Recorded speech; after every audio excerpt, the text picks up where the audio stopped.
En ces temps de confinement, faisons contre mauvaise fortune bon cœur et profitons de l'occasion pour nous amuser avec des flashs à l'intérieur dans notre studio maison ou un petit coin de notre appartement. Si voilà quelques années, les flashs étaient soit chers et de bonne qualité, soit peu coûteux mais de mauvaise qualité. Depuis, les choses ont changé pour le mieux. On peut donc, de nos jours, utiliser les flashs portatifs facilement et à des prix très abordables. Alors, je vous raconte mon parcours dans cet univers.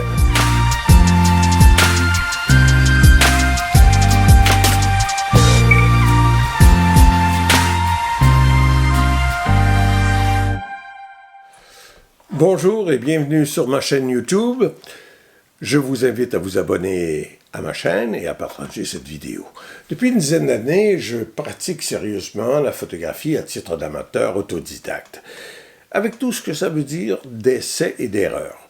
Aujourd'hui, on s'intéresse au flash portatif avec la méthode strobiste mise au point par le photographe américain, je crois, David Hobby, qui consiste à produire des éclairages intéressants et créatifs à peu de frais avec des flashs portatifs. Très souvent, les flashs seront séparés de l'appareil, seront déportés, comme on dit.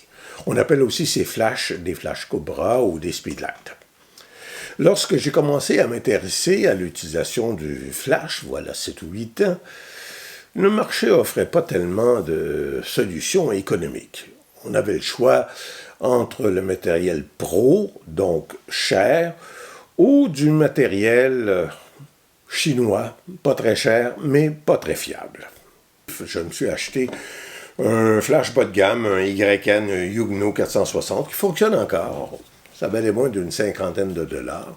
On pouvait l'utiliser directement sur l'appareil photo, ou encore en le mettant en mode slave, on le déclenchait à ce moment-là avec le petit flash de l'appareil. C'est une technique très connue, tout le monde connaît ça.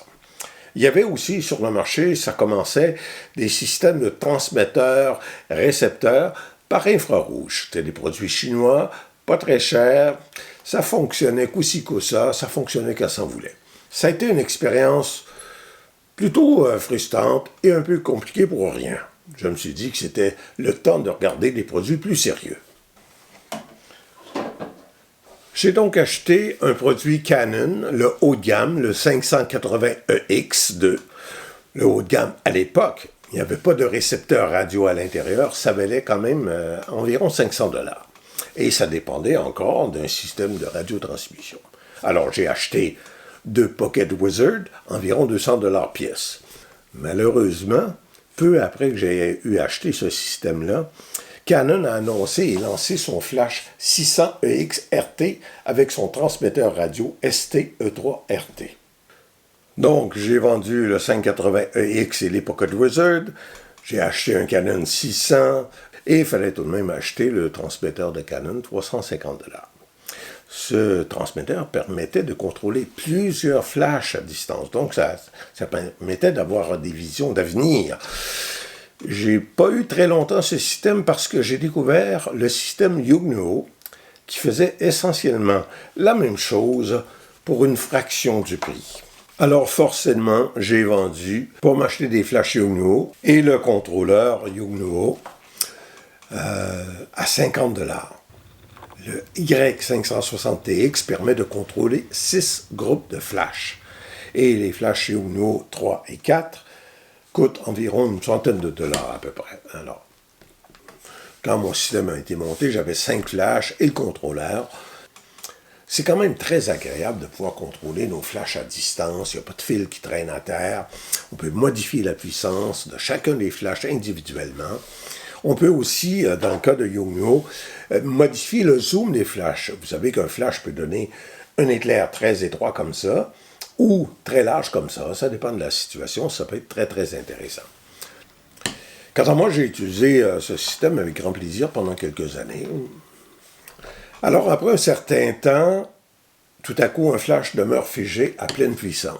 Bon, alors ça devient inutilisable, j'ai beau changer les données sur le transmetteur, ça ne fonctionne pas.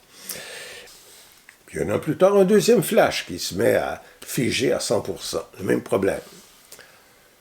Bon, un troisième flash, je l'échappe en voulant l'installer et le compartiment de batterie reste un peu de croche.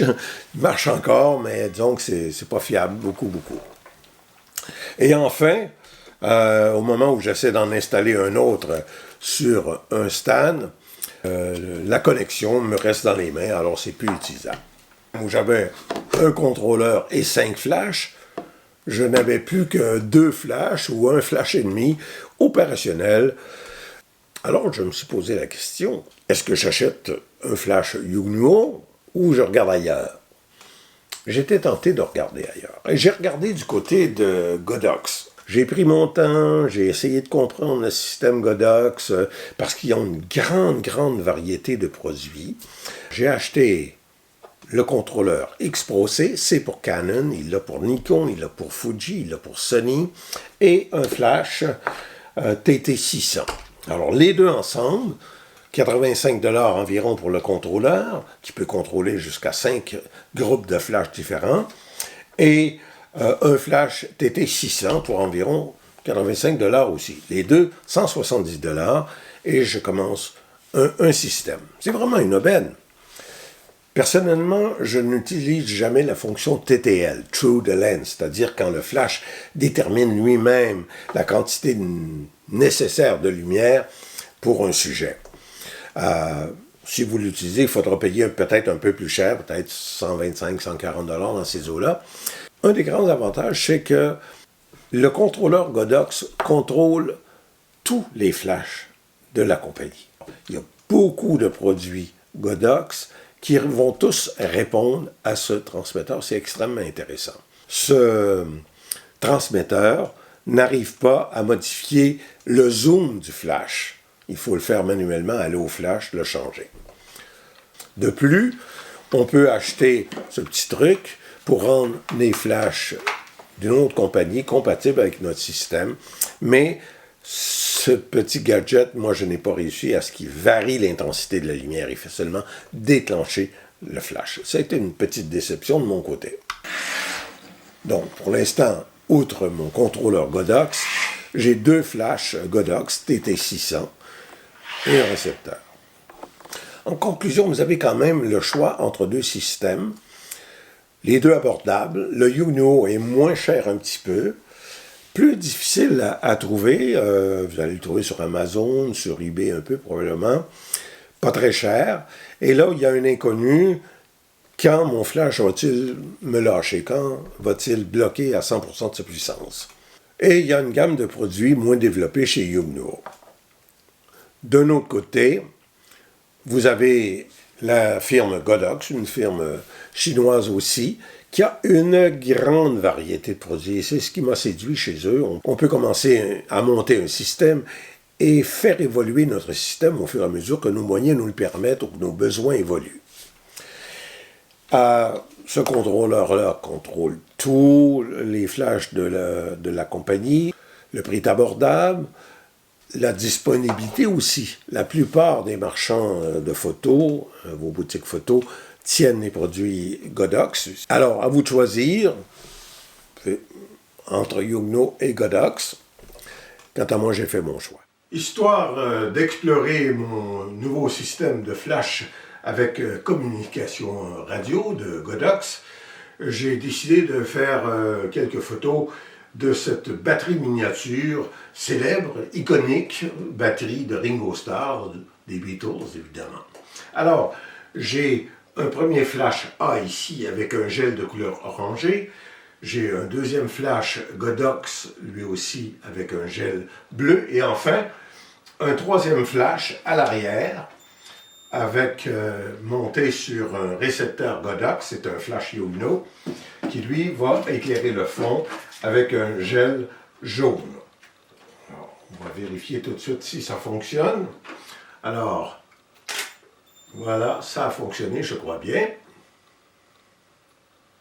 La deuxième photographie est un petit peu plus compliquée.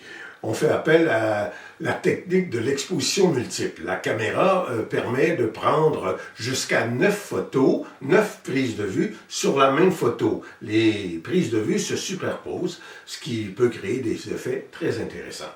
Cette fois, j'utilise seulement 2 flashs, le A et le B, et à chaque prise de vue, j'en aurai 5, à chaque prise de vue, donc, je ne prends qu'un seul flash avec une gélatine. Bleu, orangé, jaune, violet, rouge. Et à chaque prise de vue, je bouge un peu la caméra, je change l'angle de la caméra pour créer des superpositions un petit peu au hasard.